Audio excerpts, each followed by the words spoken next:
Olá, seja muito bem-vindo. Hoje iniciaremos a nossa nova série de estudos, falaremos a respeito de dieta espiritual e muito tem se falado nos nossos dias a respeito de alimentação saudável e exercício físico. Isso é o que você mais ouve. É claro que estamos ainda em quarentena, mas, ao que tudo indica, essa quarentena está terminando.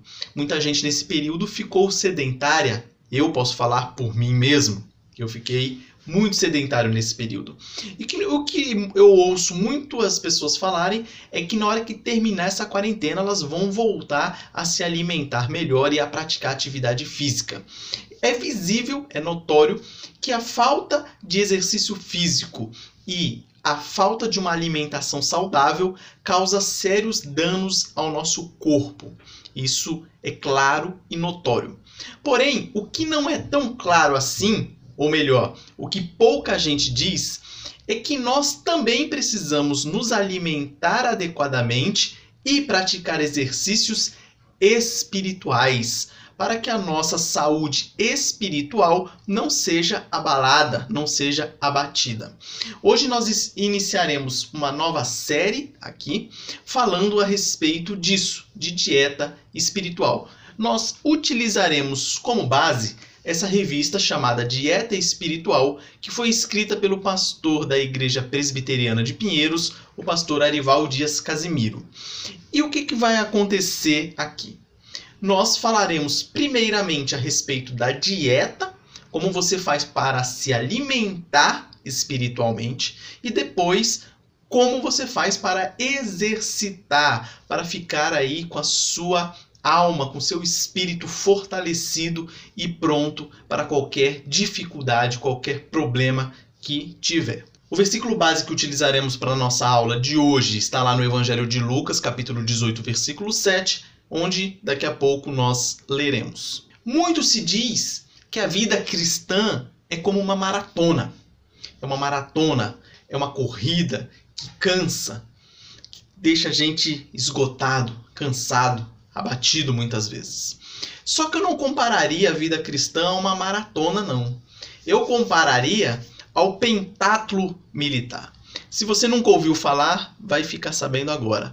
O pentatlo militar ele é uma modalidade esportiva onde ele agrega vários exercícios dentro da mesma competição.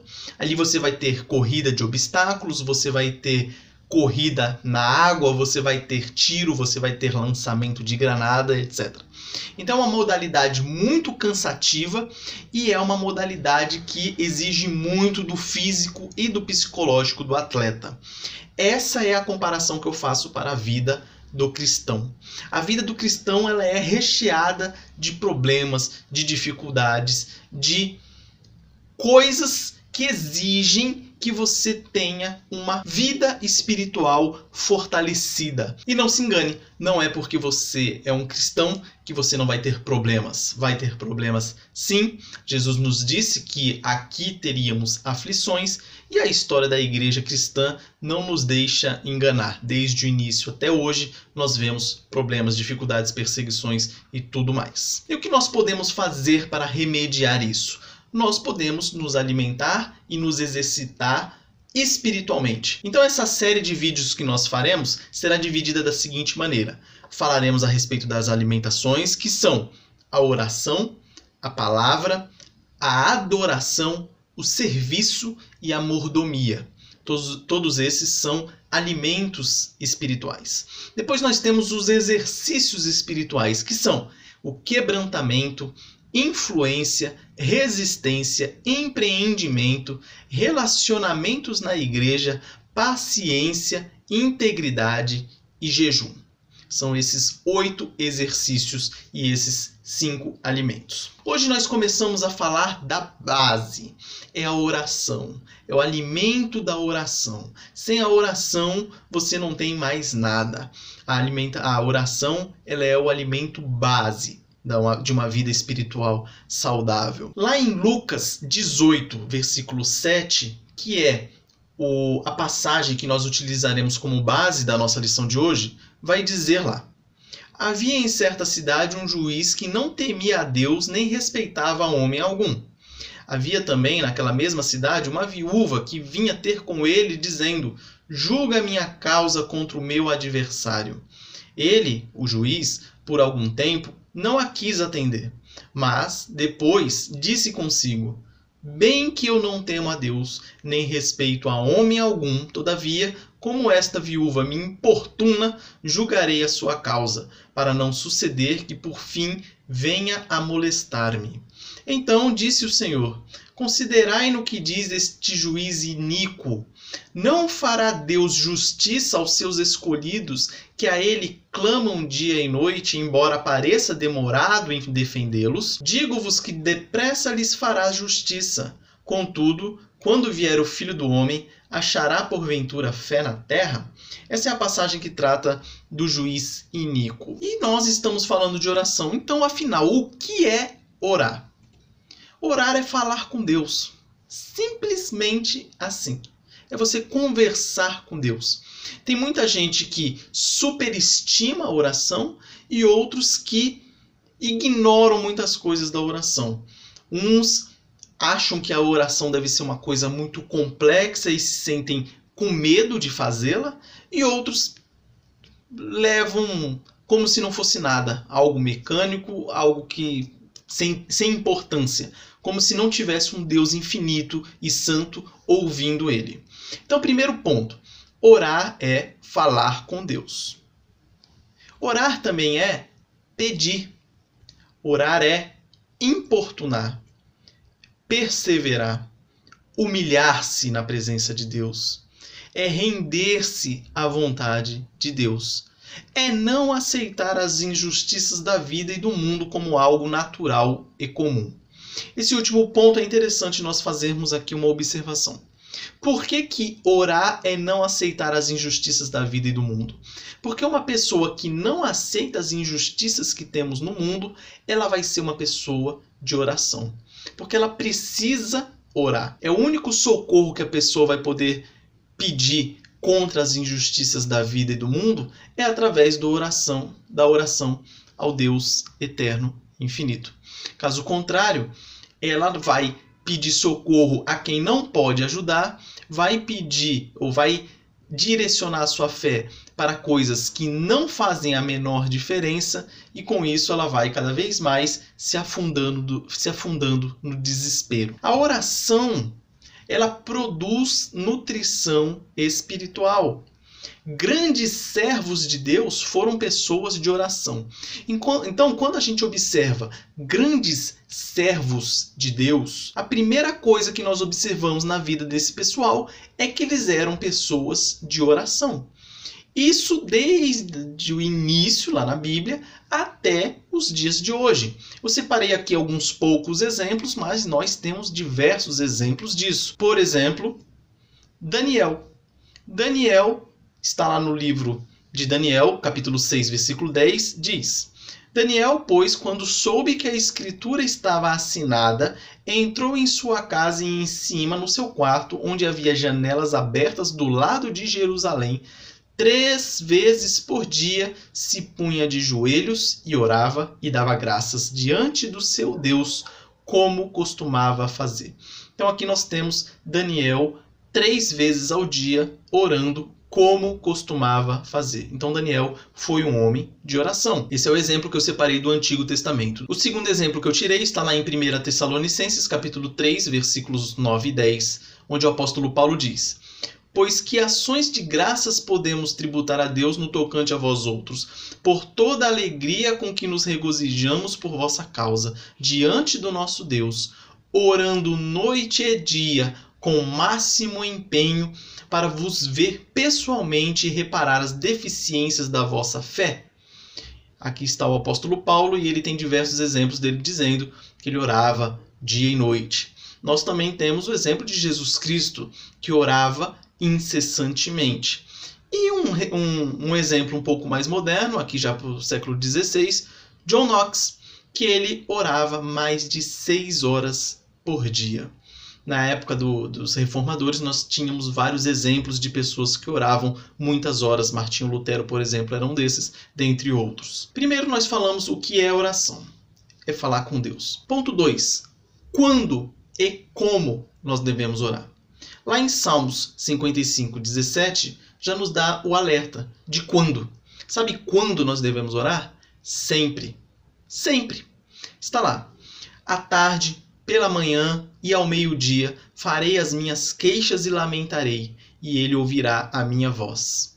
Então você percebe que não tem essa de vou orar só quando a coisa está difícil, ou vou orar só quando a coisa está fácil, ou eu vou orar quando eu estou bem, eu vou orar quando eu estou mal. Não, é sempre. Sempre nós devemos estar orando. E como nós devemos orar? Lucas 18:1 nos diz: sem esmorecer. Disse-lhes Jesus uma parábola sobre o dever de orar sempre e nunca esmorecer. Essa é a parábola do juiz iníquo. Então o próprio Jesus ele nos alerta. O dever de orar, então nós temos o dever de orar e sem esmorecer, sem cansar, sem nos render aos amores do mundo e relegando a oração a segundo plano. Então primeiro nós falamos o que é oração, depois nós falamos quando e como nós devemos orar, e agora no item 3, quem deve orar? E a resposta está lá em Lucas 18:7, que diz: todos os seus escolhidos, todos devem orar. Quem são todos? Todos são homens, mulheres, jovens, idosos, líderes, liderados, etc. Todos os seres humanos devem orar. Todo cristão foi escolhido para orar. Deus, ele quer de nós um relacionamento. Deus fala com nós através da Bíblia e nós falamos com Deus através da oração. Se você não ora, você não tem esse relacionamento com Deus.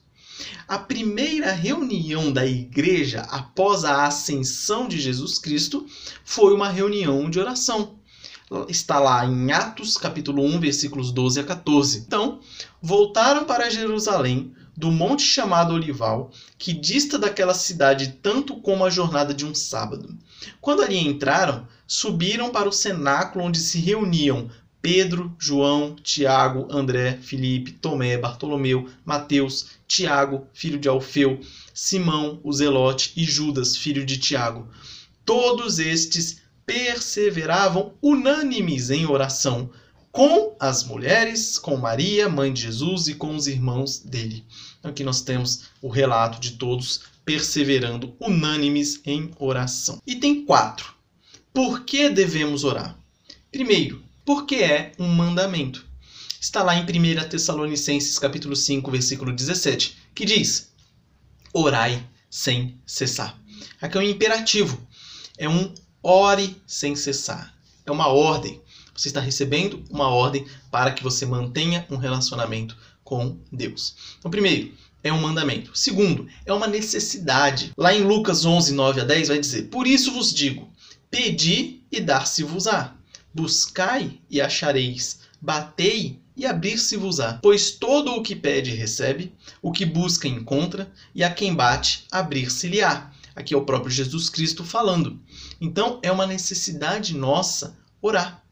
Além de ser um mandamento e uma necessidade, é um privilégio. Mateus 6,6 diz: tu, porém, quando orares, entra no teu quarto e, fechada a porta, orarás a teu pai que está em secreto, e teu pai que vem em secreto te recompensará.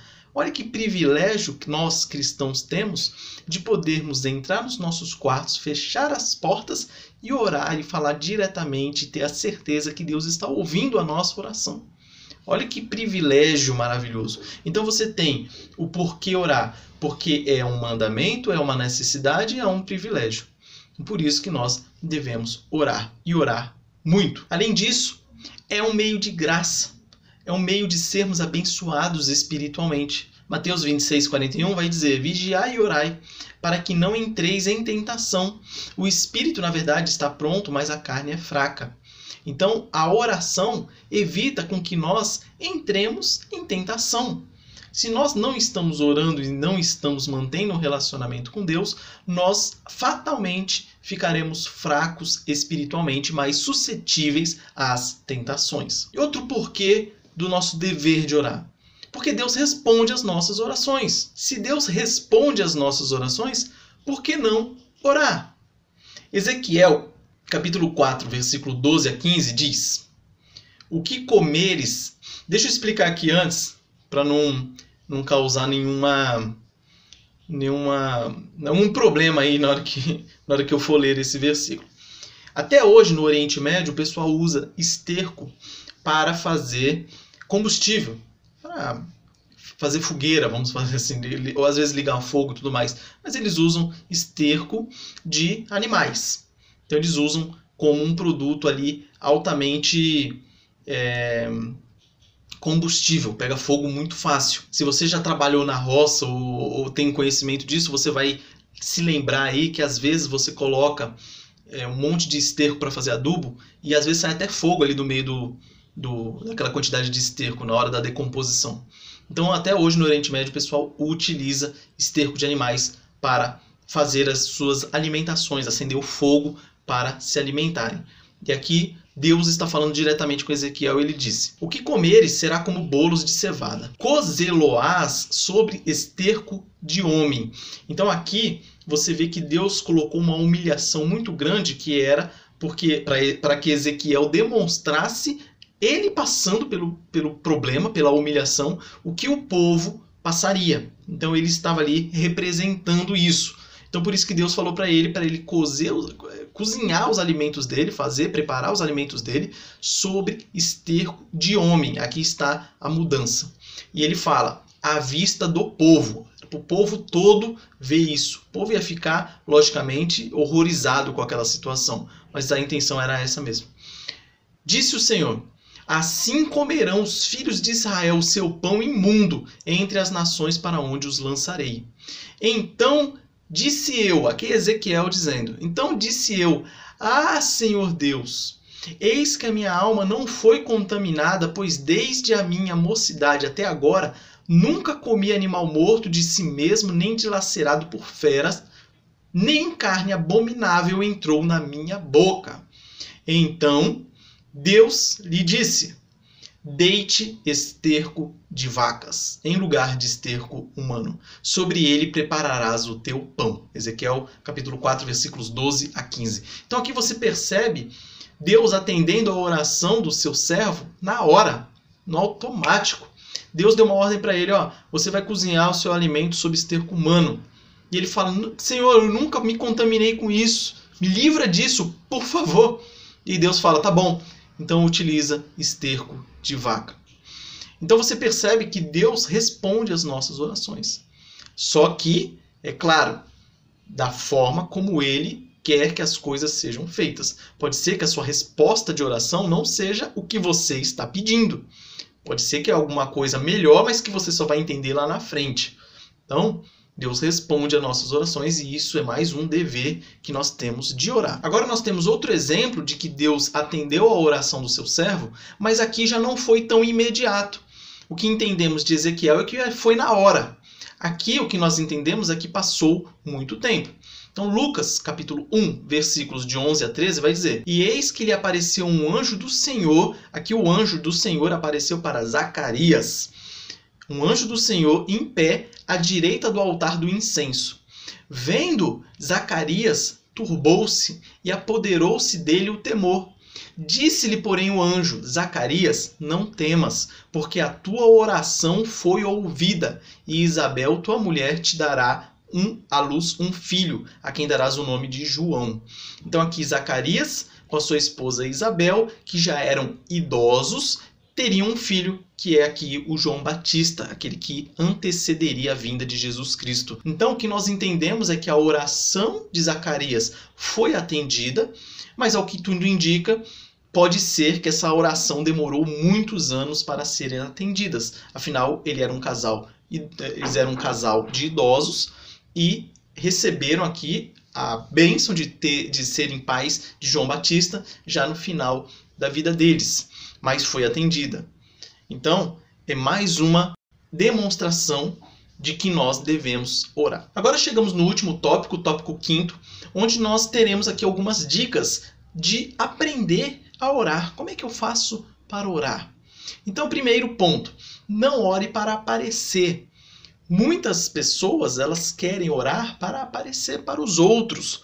elas não estão conectadas diretamente com Deus. Elas estão procurando falar palavras bonitas, frases corretas, frases, coisas, às vezes, para demonstrar uma intelectualidade para os outros que estão ouvindo e não para quem realmente deve ser, que é Deus. Então, primeiro ponto, não ore para se aparecer para os outros.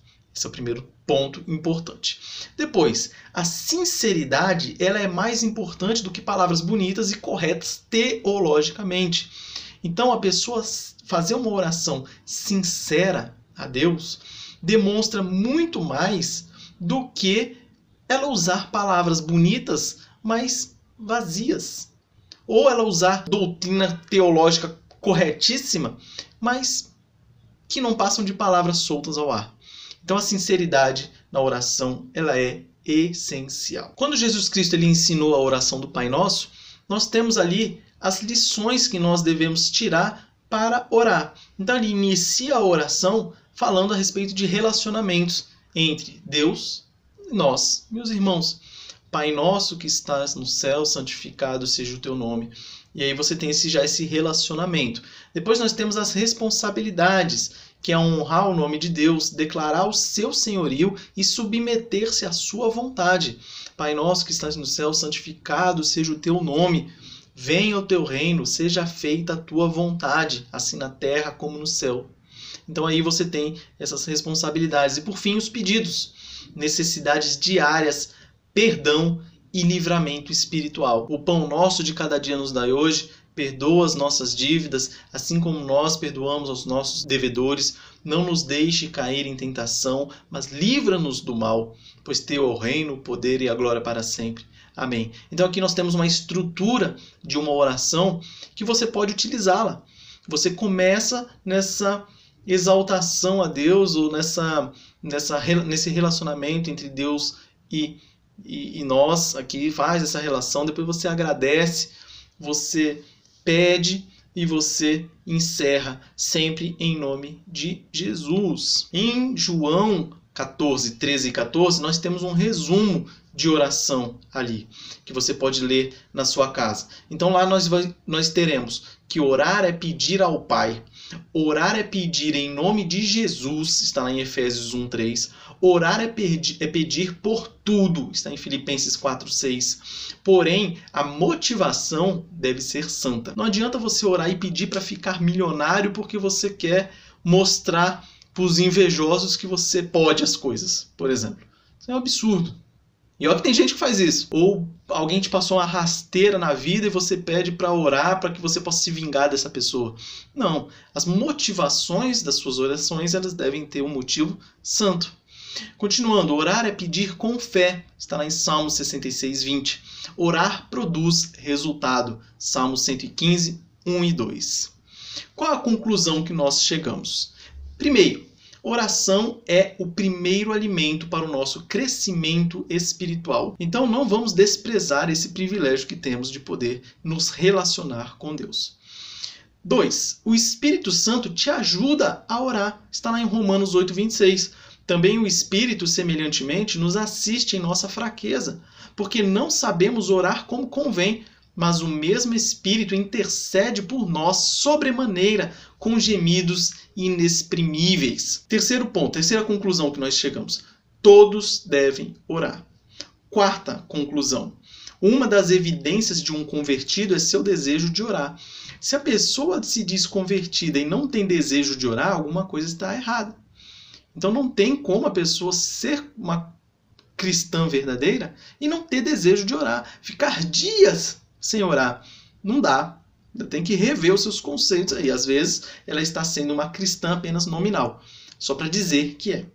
Então vamos tomar cuidado com isso. A quinta conclusão. A oração é dirigida a Deus em nome de Jesus por intermédio do Espírito Santo. A oração então ela é dirigida a Deus em nome de Jesus por intermédio do Espírito Santo. Algumas reflexões e algumas aplicações também que você deve fazer aí. Quanto tempo você investe diariamente em oração? Não só você, eu também. Eu falei em você aqui, mas eu também tenho que fazer essas reflexões, obviamente. Quanto tempo nós investimos diariamente em oração? Já parou para pensar nisso? Às vezes a gente perde tanto tempo fazendo besteira, ficando em rede social ou fazendo coisa que não tem nada a ver. E quanto tempo nós perdemos orando? Você já recebeu respostas imediatas de orações que fez a Deus? Eu já. Eu nunca me esqueço de uma oração que eu fiz. Vai parecer até besteira aí, mas eu vou revelar, vou abrir meu coração. Eu morava no colégio agrícola em Jundiaí e a igreja era uma fazenda, né, o colégio agrícola. Era em regime de internato, então eu ficava lá. E aí, nos domingos, eu ia na igreja no bairro e dava uma distância mais ou menos de 4 km a 5 km, mais ou menos, a distância. O que eu fazia? Eu ia para frente do colégio agrícola, que tinha uma rodovia, e pedia carona, de jeito antigo, ó, com o dedão, pedindo carona. Geralmente, quando eu pegava carona, as pessoas me deixavam no início do bairro e depois eu ia para a igreja caminhando o resto ali. Daria o quê? Um quilômetro, talvez? Acho que daria por aí. Mais ou menos 1 quilômetro de onde deixavam, que era o trevo, eu ia andando até a igreja. Nesse dia eu estava atrasado para o culto. Aí eu estava atrasado, fui lá e estou lá pedindo carona. E era assim, quando você saía um pouco mais atrasado, começava a escurecer e era meio perigoso você pedir carona à noite na rodovia. E eu tinha o quê? Uns 16 anos mais ou menos. Então já estava meio receoso com isso. E era difícil, e demorava a pegar carona. Não era o primeiro carro que você estendia a mão que parava, não. Às vezes demorava um tempinho. Então parei lá na frente, comecei a pedir carona. Não estava vindo nenhum carro, domingo o volume de veículos era menor. E na hora eu orei. Eu orei assim, eu fiz uma oração ali rápida aqui na minha cabeça, pedindo para Deus, para que eu pegasse uma carona ali e chegasse na igreja no horário. Essa foi a minha oração, só isso. Aí veio um carro lá longe, eu pedindo carona, parou. Primeiro carro. Era um homem dentro do carro. Fui lá, vamos, tal, entra aí. Entrei no carro, fui com ele. Aí ele perguntou para onde eu estava indo, eu falei que estava indo para a igreja, ele perguntou onde que era, eu falei o endereço. E não é que esse cara me levou até lá na frente da igreja, não era caminho dele.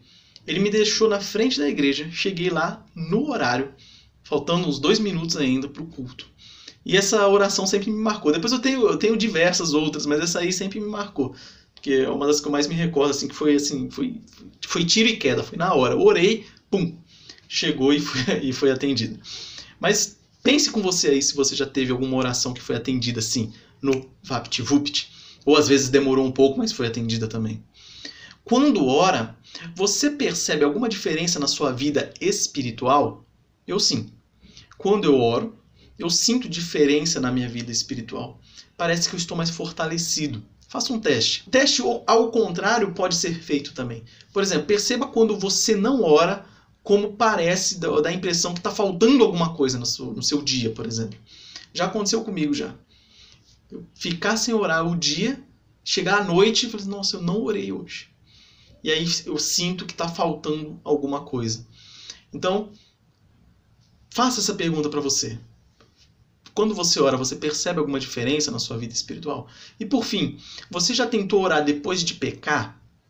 Eu acho que uma das coisas mais difíceis que tem é depois de você pecar, você conseguir orar. Então é aí que você percebe como o pecado ele nos afasta de Deus.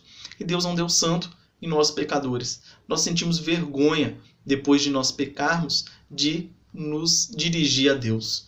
E aí o que vai acontecendo? Nós vamos esfriando cada vez mais, conforme nós vamos cada vez mais praticando pecados, até nós termos aí um afastamento total de Deus. Então não deixe que essa situação aconteça. Quando você pecar, imediatamente, embora você esteja desconfortável, ore.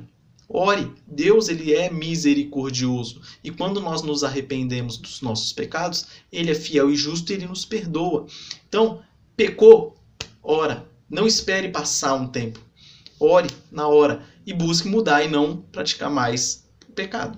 E assim você vai ter uma vida muito mais madura espiritualmente falando. Então, com isso, nós encerramos a aula de hoje. Se ficou alguma dúvida, mande aí na descrição. Terei o maior prazer em responder, se estiver ao meu alcance. Obviamente, se não tiver, Você vai saber. E aí, espero você aqui no próximo domingo para que nós demos continuidade aos nossos estudos a respeito da dieta espiritual. E aproveita essa semana para você já começar a colocar em prática esse primeiro alimento. Comece a orar. Ore todos os dias. Não passe um dia sem orar. E se puder orar mais de uma vez durante o dia, eu recomendo que você ore pelo menos na hora que você acordar e antes de dormir. Ore nesses 2 períodos, você já vai sentir uma grande diferença. Que Deus abençoe sua vida, um forte abraço e até a próxima.